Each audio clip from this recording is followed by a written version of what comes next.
Hello everyone, welcome to my channel about writing stuff. My name's Camille and today we are talking about morally gray characters, unlikable characters, kind of going to be talking about villains.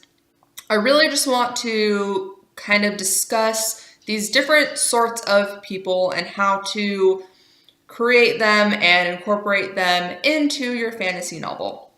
And I think I'm going to be specifically focusing on fantasy because this is a fantasy channel, but for the most part, we can all kind of wrap our heads around the idea of someone who's morally gray or morally ambiguous, someone who's unlikable, and someone who's a villain.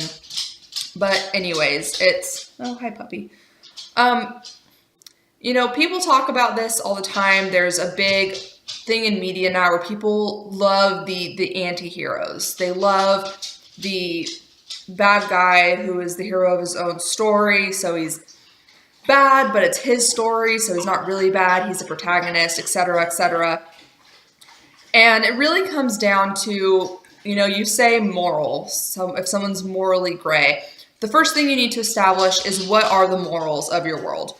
If you're writing a contemporary fantasy or historical fantasy that is set in this world, in this culture that, I'm familiar with, the typical Western world morals are, don't kill people, don't steal, don't cheat. Like, that's just a given. I don't know a whole lot about other cultures, but for example, and, when you're creating your fantasy worlds and all this sort of stuff, keep in mind, in this Western part of the world and my Christian religion, it's okay to eat cows. It's okay to eat pigs.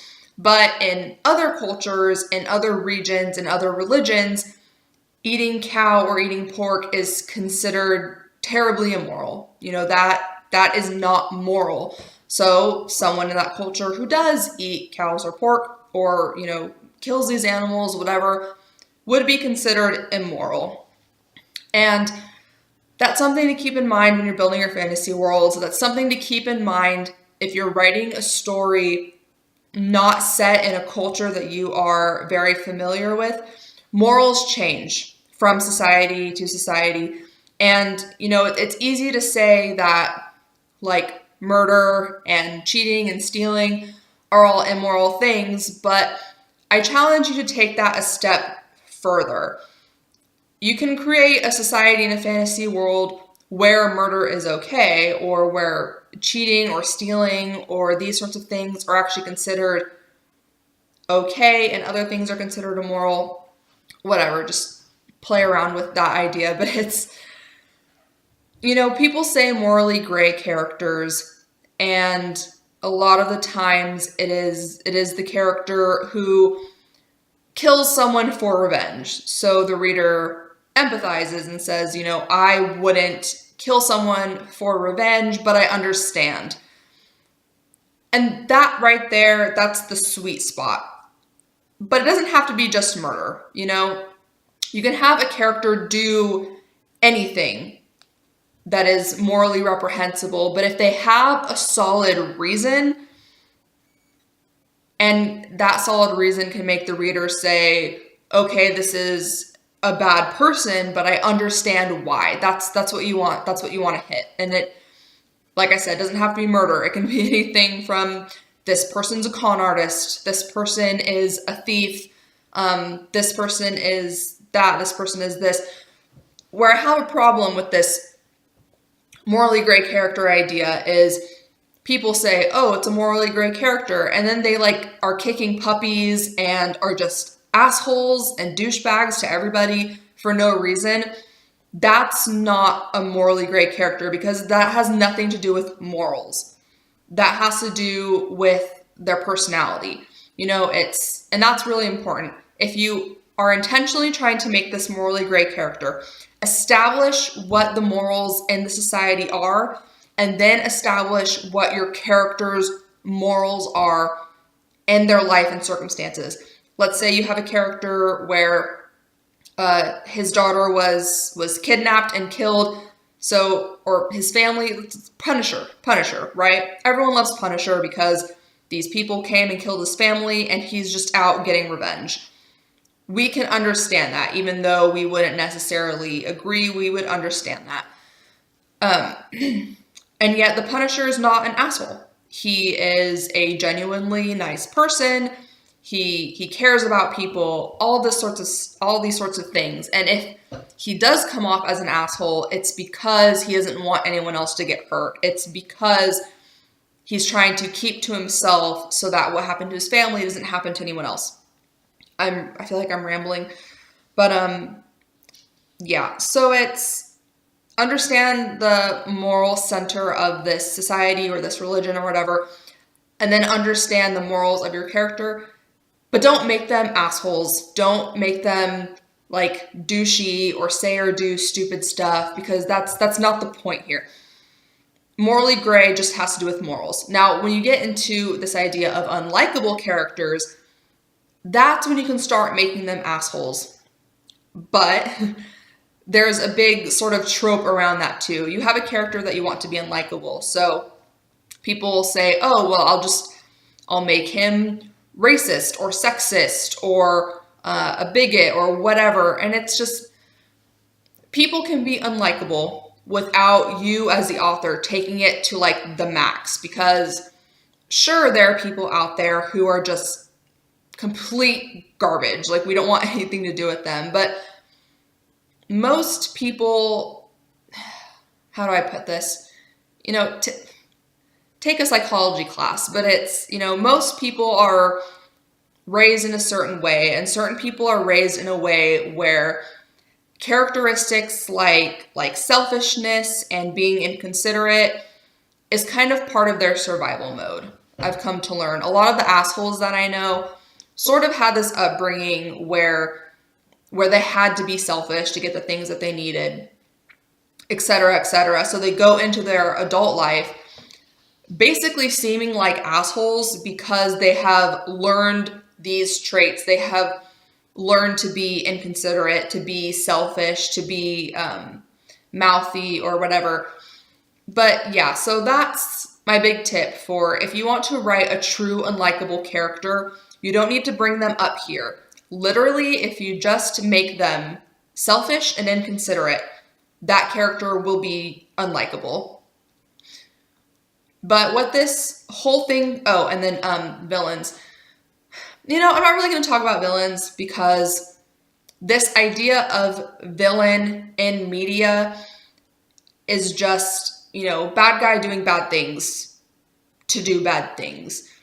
I've already done a video on antagonists versus protagonists, which I'll link up here, but it's, if you're writing a comic book story or this sort of thing, graphic novel, villains are accepted still in that media. Even if you are writing like middle grade, you can get away with the villain. But young adult readers and adult readers go into stories expecting there to be some realism with the people. We write fantasy and science fiction and magical realism and what have you. But the way that you make these fantasy stories real is to have real seeming people. So I would advise not to have a villain in your novel. If you're writing middle grade, maybe, but you still want there to be some reasons. You want this bad character to be more of an antagonist instead of a villain. But yeah, you want them to be real people.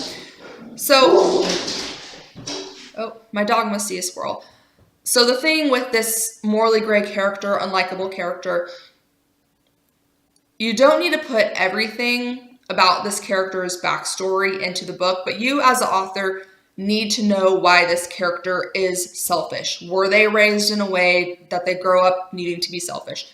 Why is this character morally gray? A great example that I have of this, I've been reading a lot of V.E. Schwab lately, but in her This Savage Song duology, The Savage Song and The Dark Duet, you have Kate and August, who I love as both characters. I love Kate because she opens the book and she's lighting a church on fire, and you're like, why? And then you have August, who is an actual monster. And I love these characters. They're both morally gray. But I like them because they are morally gray for different reasons. Kate is genuinely, I think, a good person. It's just she is morally gray because she has this desire to be a part of her family. She has this desire for her father to see her as his daughter, which drives her to do these bad things. And it's, you know, as a person, she's, I believe, genuinely good, but her actions tell us that she's morally gray. Her actions tell us that something else is driving her, that she has this desire to be a certain way. So she's pushing herself to be this person that she's not, to be this bad person that she's actually not. And then August is the complete opposite because he is a monster who has these monstrous tendencies, but he's struggling to be good, but he can't be good to protect his family and protect the people that care about him. He needs to let the monster out. And they both have genuine, solid reasons. So that's a big tip that I have for if you want to write this morally gray character, read some V.E. Schwab. She does a very good job of creating these in-between characters. I think I had something else, but I can't remember what it was. Anyway, it just comes down to making your characters real people. And, you know, in the realm of fantasy, there's so much more room to create some really interesting characters. So I really suggest that you push yourself, maybe create a culture where, you know, it is morally terrible to eat plants. I don't know. It's whatever. So yeah, that's really all I have for you guys today. In next week's video, I'm going to talk about internal plot versus external plot. So come back for that. And you can go away now if you want, but real quick, I've been super MIA lately. And I don't know why. I get like stressed out and busy. And when I started this YouTube channel, I said that, you know, I'm always busy. I always put too much on my plate. And if anything were to fall by the wayside, it would be these videos. Unfortunately, they are like the lowest rung of my to-do list every week, which is unfortunate. And I feel so bad because, I mean, I have not that many subscribers, but I feel like there are a select few of you that are like loyal and tuning in every week. And you guys just give me the best comments, and it is just such a motivator. And I feel so bad when I miss videos. So even if I'm not here on YouTube, I am always on Twitter. My DMs are always open. So if you have any questions specific to something you're struggling with or specific to your manuscript, feel free to DM me because I am around. You know, it's not going to be like a huge whatever thing, but like I can chat with you if you have questions or you need help with something. So just keep that in mind because I do fall off the face of YouTube every now and then.